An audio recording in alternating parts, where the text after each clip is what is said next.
I'm recording this video in my office studio, which is appropriate because I've spent a lot of time here right now looking, as I'm looking at this moment, into a screen to talk to poetry and memoir students via Zoom.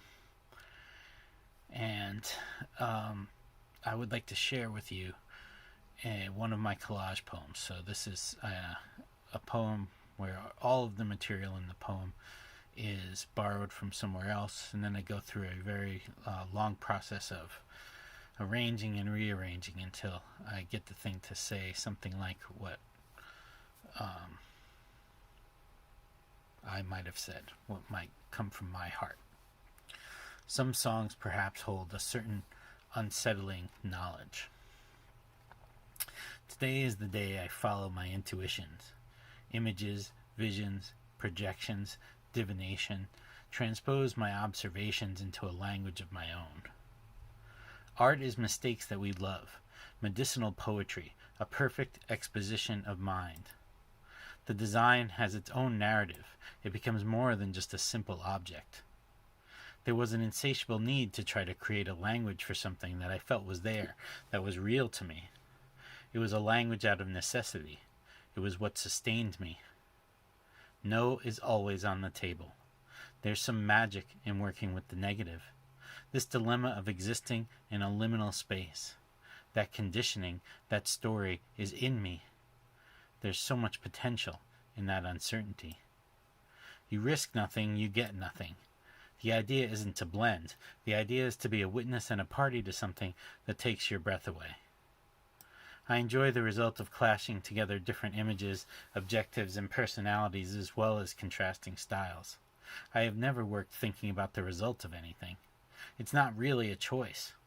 The possibility of synergy and accident in the coming together of different creative powers is what is interesting for all parties. Space itself is important. Art functions through empathy. When you see someone else who is struggling with something and grappling with something, that creates a space for finding that within yourself. People love symmetricality. I like to touch every part of them, literally splatter myself all over the place. The only reason I was able to do so was because I was held so preciously by somebody in that scaffolding. Your calling is to be still. Preternatural witness to things yet to come. Signaler calling urgently from an emergency, the poet must not close his eyes, must not avert them. We need to keep decolonizing every day. There is never any end. There are always new sounds to imagine, new feelings to get. You better enjoy the moment, because you may not get another one. No growth without loss. All artifice is temporary. All structures are just temporary. The only thing that stays real is the energy. Experience each day as a gift woven around wonder, a moment of realization. Reality really is love and the spirit. All boundaries kind of disappear. Everything is just beautiful. See the light in everything. Bring it into the world.